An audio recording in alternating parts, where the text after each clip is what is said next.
Hello and welcome back to my channel, and welcome to day 3 of my trip to North Korea I did back in 2008. You can watch videos from other days on my tour in the North Korea playlist. I thought it was about time I put them up on here, and what you'll see was not recorded by myself, but by a cameraman we had, who I nicknamed Mr. Spielberg, who went with us everywhere we went on the tour. As well as his video, I'll also show you some photos I took whilst explaining the sites we visited during the day. Right, so after breakfast at the hotel in Pyongyang, we were taken to our first stop of the day, which was to the Korea Stamp Shop.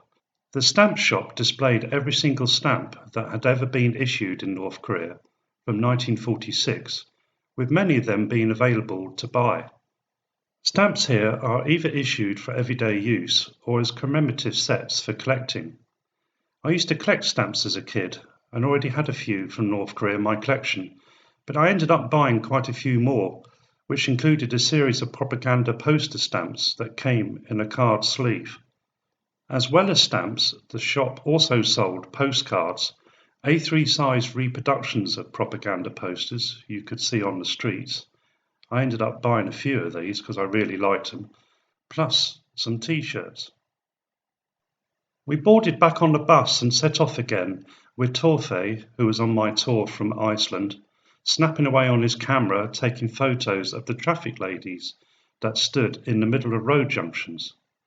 Some road junctions had traffic lights, but these didn't seem to be working, maybe because there wasn't much traffic to actually direct.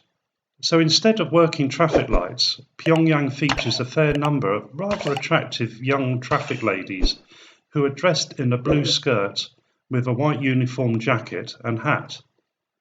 They hold a red and white baton that actually glows at night, which they wave in the direction they want the traffic to go.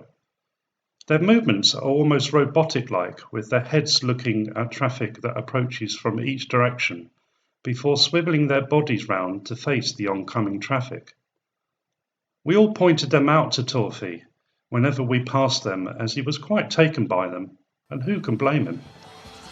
Okay, so here's the start of Mr. Spielberg's video for day 3 of our tour, where he shows a street scene with one of the traffic ladies I just mentioned, plus he also captures the tall twin-towered Koryo Hotel.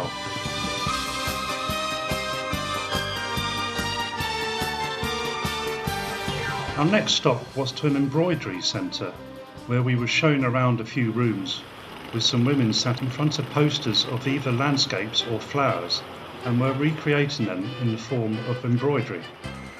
It wasn't really my cup of tea, but what they produced was very good, and looked like paintings when viewed from a distance. Unsurprisingly, some of them were available to buy in a shop.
After saying our goodbyes to the embroidery workers, it was back on the bus again, where we headed near the city's main train station. We were dropped off at what looked like an entrance to a subway. Lots of people were walking up the steps and out onto the street, but they didn't look at us at all, which I thought was a bit strange given how few Western tourists come here. The steps turned out to be the entrance to Yonggwan metro station, and we were here in order to take a ride, something I'd been looking forward to. We first headed down the steps and hung around by some ticket barriers, waiting for our guides to get us coin tokens, which cost a whole 5 won, about 4 US cents, for each of us. We were shown an electronically operated map on the wall, which displayed 2 lines.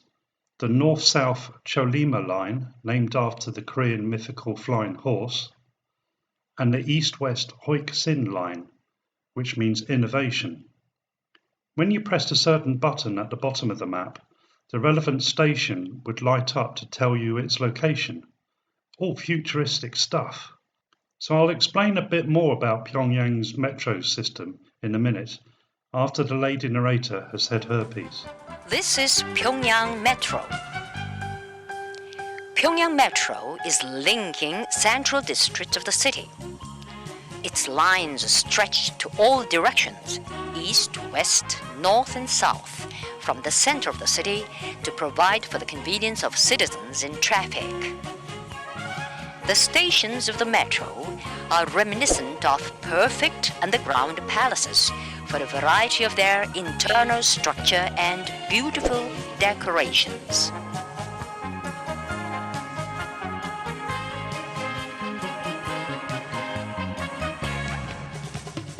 Okay, so she doesn't actually say very much about the metro system itself, so allow me to fill you in instead.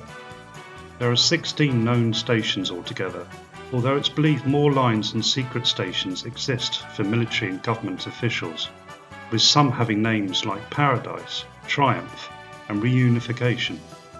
The whole metro system is entirely underground and is the world's deepest, with many stations being more than 100 meters below the surface. The metro is so deep that the temperature at platform level is said to be a constant 18 degrees Celsius all year round. Construction started in 1965, with most of the stations having been completed during the 1970s, except the 2 most grandiose, Yonggwon, the one that we were at, and Puheng, which were both constructed in 1987. When it first opened, the rolling stock was imported from China, but since 1997 it has used former German rolling stock from the Berlin U-Bahn. The best thing about this particular station were the enormous chandeliers that were coloured pink, green and yellow. Everything was very reminiscent of Moscow's metro, which I travelled on when I was back there in 2004.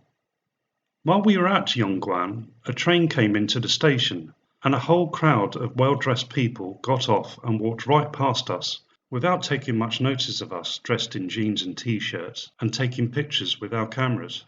At the time, it was said that all of this was staged for each tourist visit, and it certainly did have a Truman Show feel about it. However, more importantly, it meant that we had the chance to mingle with the everyday local. In fact, I started to try and have some sort of conversation with a young girl who was reading a newspaper that was displayed in a frame on the platform. I said hello to her, to which she simply replied hello back, and that ended up being the full extent of our chat. I could sense that she didn't or couldn't want to say anything more, and so just left it at that. After spending about 15 minutes on the concourse, we boarded a train which had 2 small framed portraits of the Kims high up at one end of the carriage, looking down on everybody. The train left with us and only a few locals sitting around, not really paying us much attention. We were told to exit at the very next station, called Ponghwa, which means Renaissance. When we arrived at the station, there was a colourful mural at one end of the concourse where I had my photo taken. We then went through 3 sets of nuclear bomb blast doors, as the entire metro system doubles as a nuclear bunker should North Korea ever be invaded. Again, people didn't really acknowledge us as we walked along and took the escalators up in order to exit the station. We walked out of the station to find our tour bus waiting for us outside, something that just wouldn't happen in other cities around the world. We got on board and headed along the river past a few factories billowing smoke from tall chimneys as we made our way to a place called Manyongdae, a suburb about 12 kilometres southwest of the city centre. Again, I'll let the lady narrator explain our next stop on the tour.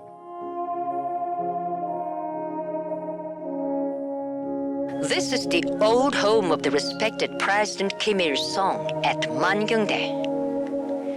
It is a historic revolutionary place.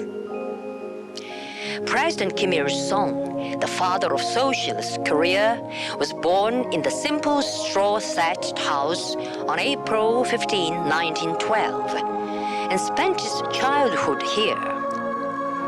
He was the eldest son of Kim Hyung-jik and Kang Ban-seok. In this straw-thatched house that could be seen everywhere in the Korean countryside before liberation, his family had lived for 4 generations from Kim Ung-woo, great-grandfather. The revolutionary family members of the president were model patriots and indomitable revolutionaries who devoted their all to national independence and the people's freedom and liberation. At the old home of the president, there are preserved farm implements and utensils of daily use, which were used by his revolutionary family members. After visiting Kim Il-sung's birthplace, we had lunch at a place called Yonggak Mountain, where we had a barbecue picnic in amongst trees.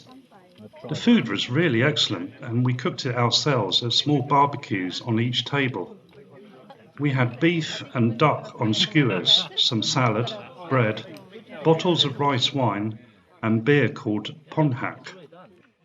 Another more widespread and well-known beer in North Korea is Taedonggang. The story goes that in 2000, the North Korean government decided to acquire a brewery.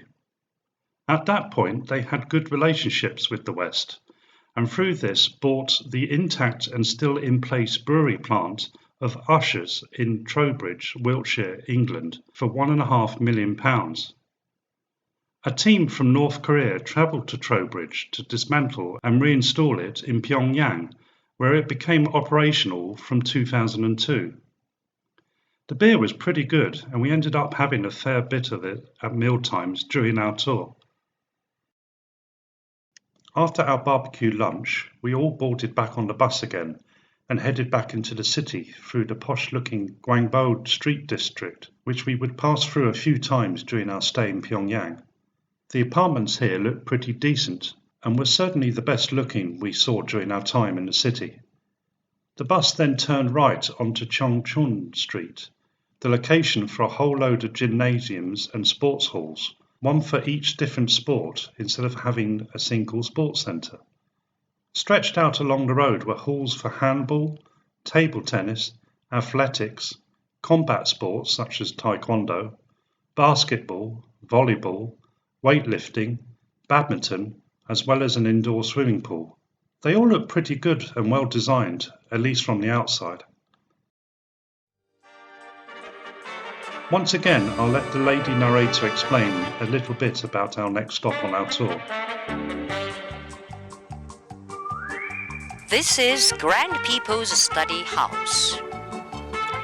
Built in a Korean national architectural style, the 10-story house comprises 10 buildings. It was opened in April 1982. It can admit over 12,000 people every day and house 30 million books. So this pretty impressive building covers a total floor area of some 100,000 square metres. It also features 600 rooms and serves as a dual purpose of central library and adult education centre. Here we were shown how books that are requested via a computerised system arrive on a conveyor, which was, as you could say, quite a novel idea.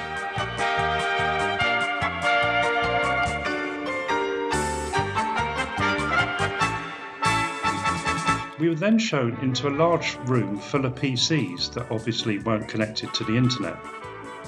Instead, North Korea has its very own state-controlled intranet system, which the general public can access in facilities like the one we were in. Known as Kwangyang, meaning bright light, it opened in 2000 and uses the .kp domain, which can't be accessed from the global internet. The network is accessible via web browsers with an internal web search engine. It functions as a form of information censorship, preventing undesirable information from being accessed. Another room we were led into was full of old 1980s Ghetto Blaster style portable stereos, where we were treated to listen to some Western music that included the Beatles and, for some odd reason, Mariah Carey.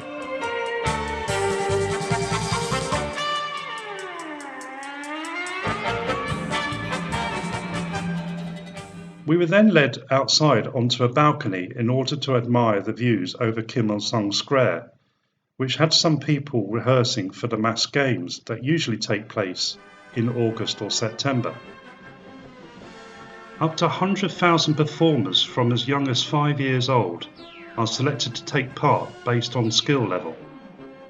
They are students from 8 schools in Pyongyang, each of which has its own coloured card that they hold in the air to form huge mosaic pictures. We noticed that some of the people had moved into positions that formed the number 2012, along with something in Korean. We were told that they were rehearsing for the 60th anniversary of the DPRK, as they were to celebrate this before the mass games. We stood watching them perform more formations that spelt out other Korean words and symbols, all of which made it feel like we were treated to our own private performance. As for the square itself, it was built in 1954 as part of Kim Il-sung's master plan for reconstructing the capital after the Korean War, and is modelled on Tiananmen Square in Beijing. It's probably North Korea's best known landmark in the West, thanks to the military parades that pass through here, showcasing the country's military capabilities. It was a shame that we couldn't take a closer look and visit the square, but we were allowed to take photos of all the buildings that surrounded it from afar. By now it had gone 4 o'clock, and we boarded back on the bus and headed south down the Reunification Highway towards the city of Kaesong, which lies near the border with South Korea and where we would stay the night. The highway is 175 kilometers long, with 4 lanes, 2 in each direction, but was virtually devoid of any vehicles. Construction began in 1987, with the project being economically ill-advised because North Korea had focused on developing railway links for transportation. It was completed on the 15th of April 1992, the birthday of Kim Il-sung, with its name chosen to promote the reunification of the Korean peninsula. Our bus passed through a total of 4 checkpoints along the way to our first destination, a city called Sarewan. Along the way, I noticed that there were either 2, 3 or 4 20 to 30 feet high concrete pillars on each side of the road at regular intervals. It's believed that each pillar contains dynamite at its base, which can be detonated should North Korea ever be invaded from the south.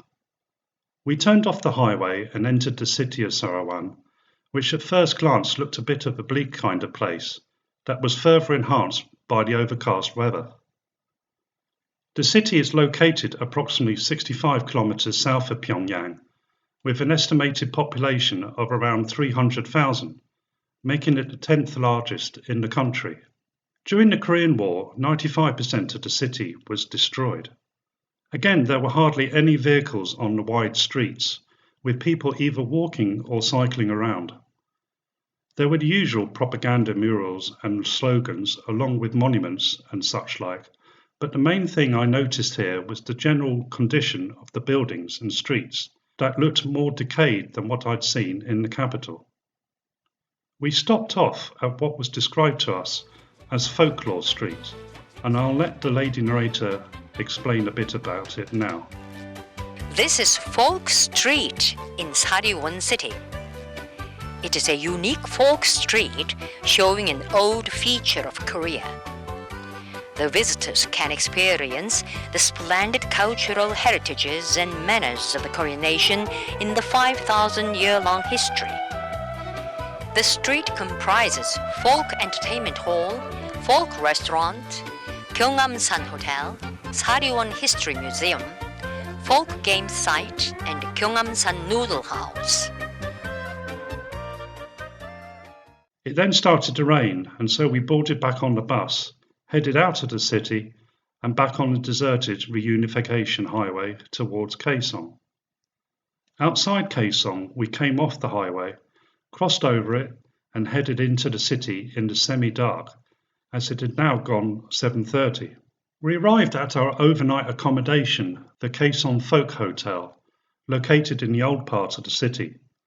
The hotel was a beautiful place with traditional wooden buildings surrounding small courtyards, with the whole complex having a little stream running through the middle.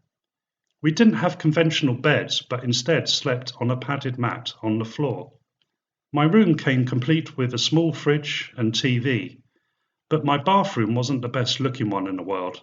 Plus, I couldn't seem to get any water whatsoever to come out of the shower, let alone any of it to be hot. I headed back to the main building where we would be eating, but had to take off my shoes first, as we had to sit on the floor at low tables, which is the traditional Korean way of eating. And that was day 3 of my tour to North Korea. Hope you enjoyed it, and if you did, then please give me a like, comment down below, and also why not subscribe to my channel so you don't miss any more videos from North Korea. For now, thanks for watching, and I'll see you in the next video. Bye for now.